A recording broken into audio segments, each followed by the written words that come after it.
T-minus 5 minutes, 30 seconds and counting.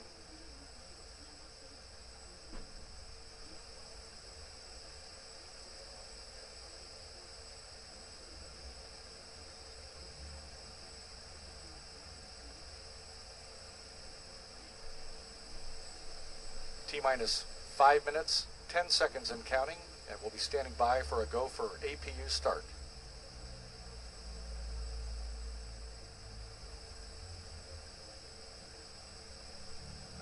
CLS is go for orbiter APU start. TLT OTC, perform APU start. And CDR OTC, reconfigure heaters. T-minus 4 minutes, 44 seconds and counting. Heater reconfig complete. Copy. The launch team has terminated liquid oxygen replenish to the external tank and is now initiating LOX drain back. T-minus 4 minutes, 30 seconds.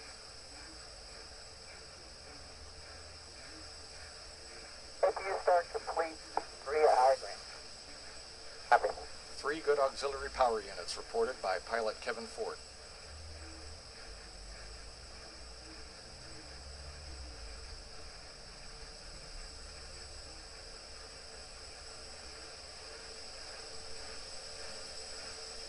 T-minus 4 minutes and counting. CLS is go for purge sequence 4. The final helium purge of the 3 main engines is underway in preparation for main engine start.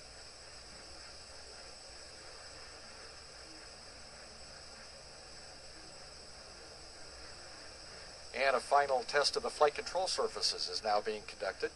It's a pre-programmed pattern of movements designed to verify the readiness for launch of the flight control surfaces, the elevons, speed brakes, and rudder.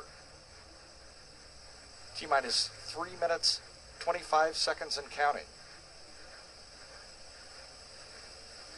Final aero surface checks are complete, and Discovery's 3 main engines will be gimbaled through a pre-programmed series of maneuvers as a final test before launch.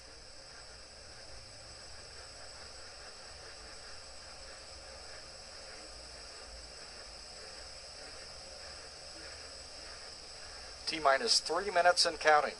Final pressurization of the external tank's liquid oxygen tank is underway. CLS is go for ET LO2 pressurization. And we're completing the purge of the shuttle main engines. T-minus 2 minutes, 45 seconds and counting.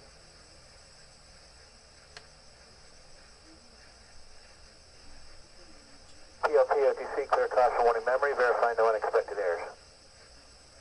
TLT, that's in order. T-minus 2 minutes, 30 seconds and counting.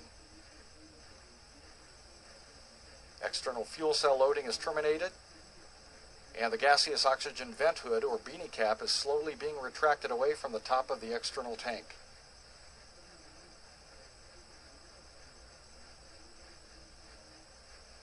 OTC, PLT, caution warning memory, clear, no unexpected errors. Copy and Discovery OTC, close and lock your visors, initiate O2 flow. T-minus 2 minutes. Discovery, roger. CLS is go for EP LH2 pressurization. Liquid hydrogen replenish on the external tank is now being terminated. The astronauts are closing their helmet visors, allowing their suits to be fully pressurized.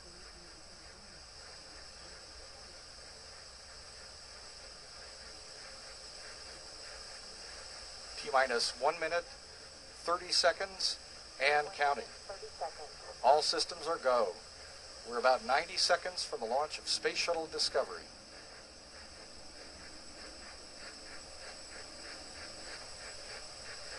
T-minus 1 minute, 15 seconds. The liquid hydrogen tank inside the external tank is reported to be at the proper flight pressure.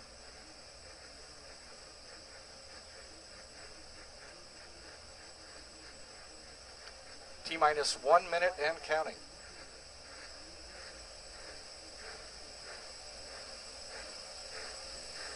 The booster joint heaters are being deactivated at this time. T-minus 50 seconds.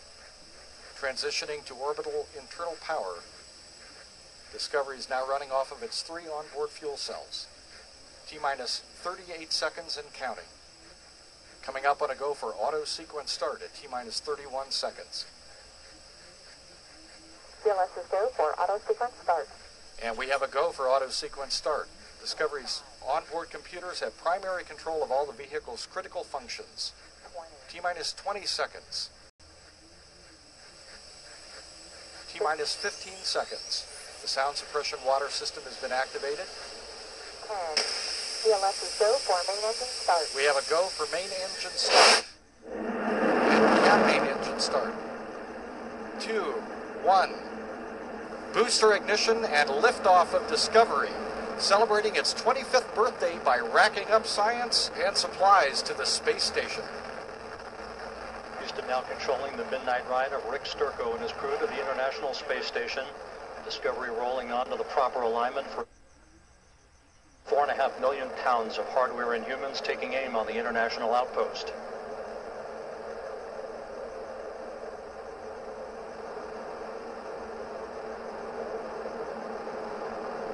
Seconds into the flight.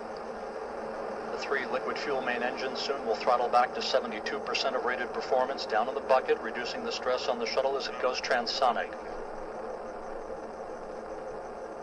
Discovery 3.5 miles in altitude, 4 miles downrange from the Kennedy Space Center.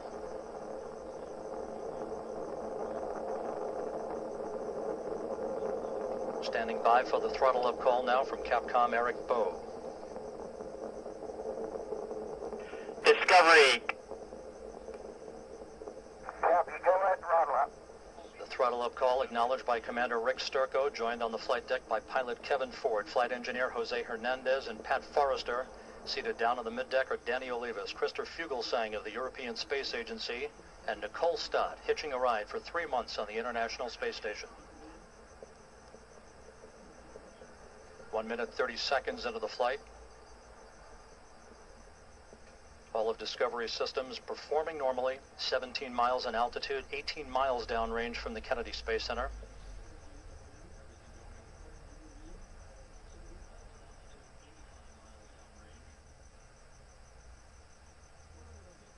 One minute 50 seconds into the flight, standing by for solid rocket booster separation.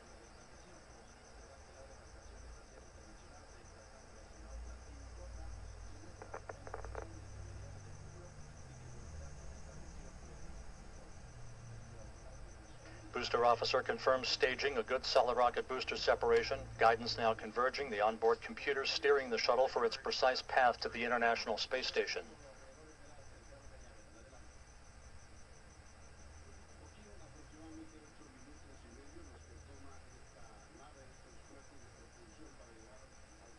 Discovery 37 miles in altitude, 54 miles downrange from the Kennedy Space Center.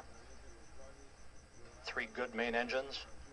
3 good auxiliary power units, 3 good fuel cells. Discovery, 2-engine Maroon. Copy, 2-engine Maroon.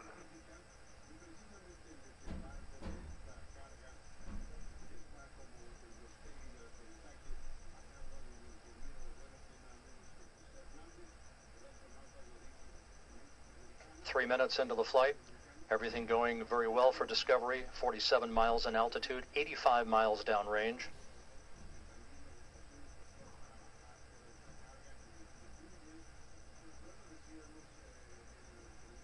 Orbital maneuvering system engines ignited, Discovery kicking on the afterburners for 1 minute 52 seconds, assisting the shuttle and its crew on their climb to orbit.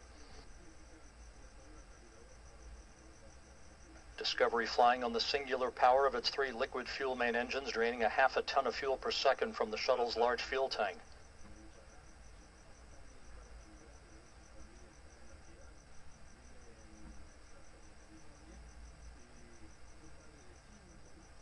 Discovery coming up on the point of negative return, where the shuttle will be too far downrange, too high in altitude to return to the launch site in the event of an engine failure.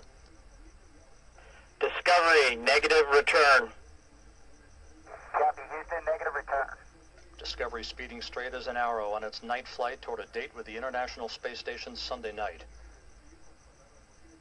4 minutes 8 seconds into the flight, Discovery 61 miles in altitude, 163 miles downrange from the Cape. All systems in great shape.